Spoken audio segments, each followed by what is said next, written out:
Guys, कैसे हैं आप सब। तो आज मैं जो मैंने आधी कहानी अधूरी छोड़ दी थी उस दिन, वो आज मैं पूरी पढ़ूंगी। मन्नू भंडारी की यही सच है। यदि आपने मेरी पहले की स्टोरी नहीं सुनी है तो कृपया करके डिस्क्रिप्शन बॉक्स में जाइए और मेरी पहले की स्टोरी सुनिए, फिर मैं आगे की इसमें कंटिन्यू करूँगी। तो मैं स्टार्ट करती हूँ। परसों मुझे कलकत्ता जाना है। बड़ा डर लग रहा है। कैसा क्या होगा। मान लो इंटरव्यू में बहुत नर्वस हो गई तो। संजय को कह रही हूँ कि वह भी साथ चले, पर उसे ऑफिस से छुट्टी नहीं मिल सकती। एक तो नया शहर, फिर इंटरव्यू। अपना कोई साथ होता तो बड़ा सहारा मिल जाता। मैं कमरा लेकर अकेली रहती हूँ, यूँ अकेली घूम फिर भी लेती हूँ तो संजय सोचता है कि मुझे बड़ी हिम्मत है, पर सच बड़ा डर लग रहा है। बार बार मैं ये मान लेती हूँ कि मुझे नौकरी मिल गई और मैं संजय के साथ वहाँ रहने लगी हूँ। कितनी सुंदर कल्पना है, कितनी मादक। पर इंटरव्यू का भय मादकता से भरे इस स्वप्न जाल को छिन्न भिन्न कर देता है। काश संजय भी किसी तरह मेरे साथ चल पाता। कलकत्ता। गाड़ी जब हावड़ा स्टेशन के प्लेटफॉर्म पर प्रवेश करती है तो जाने कैसी विचित्र आशंका, विचित्र भय से मेरा मन भर जाता है। प्लेटफॉर्म पर खड़े असंख्य नर नारियों में मैं इरा को ढूंढती हूँ, वह कहीं दिखाई नहीं देती। नीचे उतरने की बजाय खिड़की से ही दूर दूर तक नजरें दौड़ाती हूँ। आखिर एक कुली को बुलाकर अपना छोटा सा सूटकेस और बिस्तर उतारने का आदेश दे मैं नीचे उतर पड़ती हूँ। उस भीड़ को देखकर मेरी दहशत जैसे और बढ़ जाती है। तभी किसी के हाथ के स्पर्श से मैं बुरी तरह चौंक जाती हूँ। पीछे देखती हूँ तो इरा खड़ी है। रूमाल से चेहरे का पसीना पोंछते हुए कहती हूँ, ओह, तूने तो तुझे ना देखकर मैं घबरा रही थी कि तुम्हारे घर भी कैसे पहुँचूंगी। बाहर आकर हम टैक्सी में बैठते हैं। अभी तक मैं स्वस्थ नहीं हो पाई हूँ। जैसे ही हावड़ा पुल पर गाड़ी पहुँचती है, हुगली के जल को स्पर्श करती हुई ठंडी हवाएं तन मन को एक ताजगी से भर देती हैं। इरा मुझे इस पुल की विशेषता बताती है और मैं विस्मय सी उस पुल को देखती हूँ। दूर दूर तक फैले हुगली के विस्तार को देखती हूँ। उसकी छाती पर खड़ी और विहार करती अनेक नौकाओं को देखती हूँ, बड़े बड़े जहाज़ों को देखती हूँ।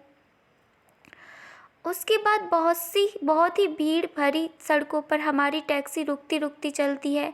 ऊंची ऊंची इमारतों और चारों ओर के वातावरण से कुछ विचित्र सी विराटता का आभास होता है और इन सब के बीच जैसे मैं अपने को बड़ा खोया खोया सा महसूस करती हूँ।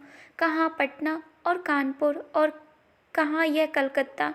मैंने तो आज तक कभी बहुत बड़े शहर देखे ही नहीं। सारी भीड़ को चीरकर हम रेड रोड पर आ जाते हैं। चौड़ी शांत सड़क, मेरे दोनों ओर लंबे चौड़े खुले मैदान। क्यों इरा, कौन कौन लोग होंगे इंटरव्यू में। मुझे तो बड़ा डर लग रहा है। अरे अब ठीक हो जाएगा, तू और डर। हमें जैसे डरे तो कोई बात भी है। जिसने अपना सारा कैरियर अपने आप बनाया वह भला इंटरव्यू में डरे। फिर कुछ देर ठहर कर कहती है, अच्छा भैया भाभी तो पटना ही होंगे, जाती है कभी उनके पास भी या नहीं। कानपुर आने के बाद एक बार गई थी, कभी यूं ही पत्र लिख देती हूँ। भाई कमाल के लोग हैं, बहन को भी नहीं निभा सके। मुझे यह प्रसंग कतई पसंद नहीं। मैं नहीं चाहती कि कोई इस विषय पर बात करे। मैं मौन ही रहती हूँ। इरा का छोटा सा घर है, सुंदर ढंग से सजाया हुआ। उसके पति के दौरे पर जाने की बात सुनकर पहले तो मुझे अफसोस हुआ था। वे होते तो शायद कुछ मदद ही करते, पर फिर एकाएक लगा कि उनकी अनुपस्थिति में मैं शायद अधिक स्वतंत्रता का अनुभव कर सकूं। उनका बच्चा भी बड़ा प्यारा है। शाम को इरा मुझे कॉफ़ी हाउस ले जाती है। अचानक मुझे बाहर निशीथ दिखाई देता है। मैं सक पकाकर नज़र घुमा लेती हूँ, पर वह हमारी मेज़ पर ही जा पहुँचता है। बेबस होकर मुझे उधर देखना पड़ता है, नमस्कार भी करना पड़ता है, इरा का परिचय भी करवाना पड़ता है। इरा पास की कुर्सी पर बैठने का निमंत्रण दे देती है। मुझे लगता है मेरी सांस रुक जाएगी। कब आई? आज सवेरे ही। अभी ठहरोगी? ठहरी कहाँ हो? जवाब इरा देती है। मैं देख रही हूँ निशीथ बहुत पतला हो गया है, बदल गया है। उसने कवियों की तरह बाल बढ़ा लिए हैं। यह क्या शौक चल रहा है? उसका रंग स्याह पड़ गया है, वह दुबला भी हो गया है। विशेष बातचीत नहीं होती और हम लोग उठ पड़ते हैं। इराक को मुन्नू की चिंता सता रही थी और मैं स्वयं भी घर पहुंचने को उतावली हो रही थी। कॉफ़ी हाउस से धर्मतल्ला तक वह पैदल चलता हुआ हमारे साथ आता है। इरा उससे बात कर रही है मानो वह इरा का ही मित्र हो। इरा अपना पता समझा देती है और वह दूसरे दिन 9 बजे आने का वादा करके चला जाता है। पूरे 3 साल बाद निशीथ का यूं मिलना ना चाहकर भी जैसे सारा अतीत आंखों के सामने खुल जाता है। बहुत दुबला हो गया है निशीथ। लगता है जैसे मन में कहीं कोई गहरी पीड़ा छिपाई बैठा है। मुझसे अलग होने का दुख तो नहीं सता रहा है ऐसे।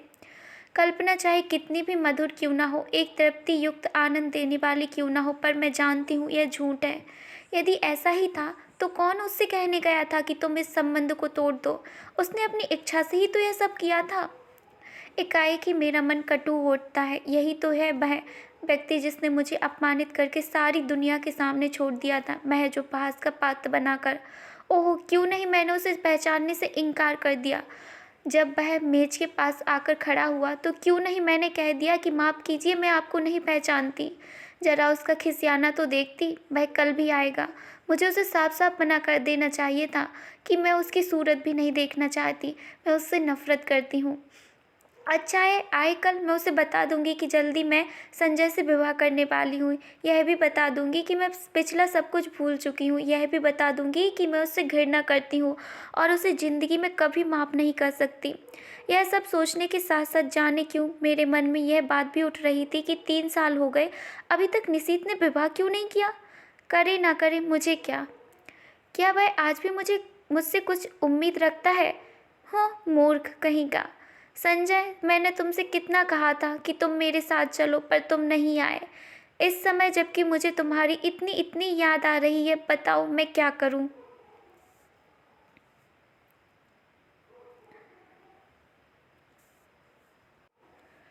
नौकरी पाना इतना मुश्किल है, इसका मुझे गुमान तक नहीं था। इरा कहती है कि 150 की नौकरी के लिए खुद मिनिस्टर तक सिफारिश करने पहुंच जाते हैं, फिर यह तो 300 का जॉब है।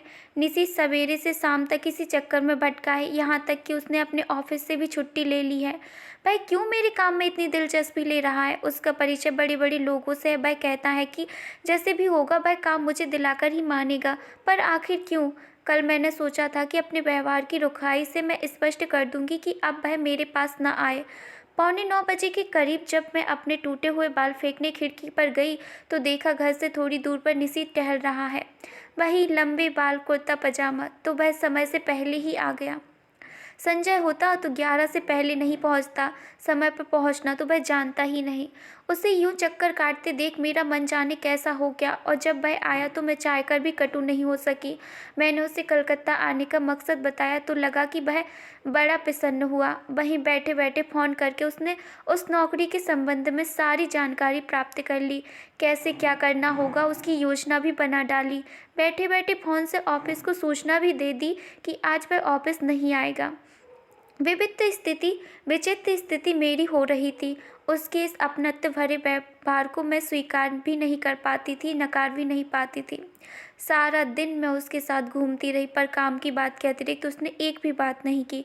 मैंने कई बार चाहा कि संजय की बता दूं, पर बता नहीं सकी। सोचा कहीं बार वह सुनकर यह दिलचस्पी लेना कम न कर दे। उसकी आज भर के प्रयत्नों से ही मुझे काफ़ी उम्मीद हो चली थी। यह नौकरी मेरे लिए कितनी आवश्यक है, मिल जाए तो संजय कितना प्रसन्न होगा। हमारे विवाहित जीवन के आरंभिक दिन कितने सुख में बीतेंगे। शाम को हम घर लौटते हैं। मैं उसे बैठने को कहती हूँ पर वह बैठता नहीं, बस खड़ा ही रहता है। उसके चौड़ी ललाट पर पसीने की बूंदें चमक रही हैं। एकाएक ही मुझे लगता है कि इस समय संजय होता तो मैं अपने आंचल से उसका पसीना पोंछ देती, और वह क्या बिना बाहों में भरे, बिना प्यार किए यूं ही चला जाता। अच्छा तो चलता हूँ। इंद्रजालित से मेरे हाथ जुड़ जाते हैं। वह लौट पड़ता है और मैं ठगी सी देखती रहती हूँ। सोते समय मेरी आदत है कि संजय के लाए हुए फूलों को निहारती रहती हूँ। यहाँ भी फूल नहीं है तो बड़ा सूना सूना सा लग रहा है। पता नहीं संजय, तुम इस समय क्या कर रहे हो। 3 दिन हो गए किसी ने बाहों में भरकर प्यार तक नहीं किया। आज सवेरे मेरा इंटरव्यू हो गया। मैं शायद बहुत नर्वस हो गई थी और जैसे उत्तर देने चाहिए थे वैसे नहीं दे पाई, पर निशीथ ने आकर बताया कि मेरा चुना जाना करीब करीब तय हो गया। मैं जानती हूँ यह सब निशीथ की वजह से ही हुआ।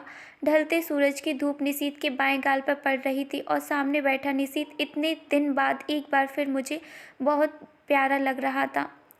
मैंने देखा मुझसे ज़्यादा वह प्रसन्न है। वह कभी किसी का एहसान नहीं लेता, पर मेरी खातिर उसने ना जाने कितने लोगों का एहसान लिया। आखिर क्यों?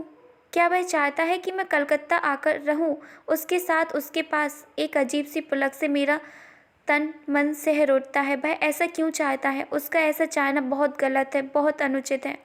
मैं अपने मन को समझाती हूँ ऐसी कोई बात नहीं है। शायद वह केवल मेरे प्रति किए गए अन्याय का प्रतिकार करने के लिए यह सब कर रहा है। पर क्या वह समझता है कि उसकी मदद से नौकरी पाकर मैं उसे क्षमा कर दूंगी, या जो कुछ उसने किया है मैं उसे भूल जाऊंगी? असंभव। मैं कल ही उसे संजय की बात बता दूंगी। आज तो इस खुशी में पार्टी हो जाए। काम की बात के अलावा यह पहला वाक्य मैं उसके मुँह से सुनती हूँ। मैं इरा की ओर देखती हूँ। वह प्रस्ताव का समर्थन करके भी मुन्नू की तबीयत का बहाना लेकर अपने को काट लेती है। अकेली जाना मुझे कुछ अटपटा सा लगता है। अभी तक तो काम का बहाना लेकर घूम रही थी, पर अब फिर भी मैं मना नहीं कर पाती। अंदर जाकर तैयार होती हूँ। मुझे याद आता है कि निशीथ को नीला रंग बहुत पसंद था। मैं नीली साड़ी ही पहनती हूँ। बड़े चाव और सतर्कता से अपना प्रसाधन करती हूँ और बार बार अपने को टोकती जाती हूँ। किसको रिझाने के लिए यह सब हो रहा है?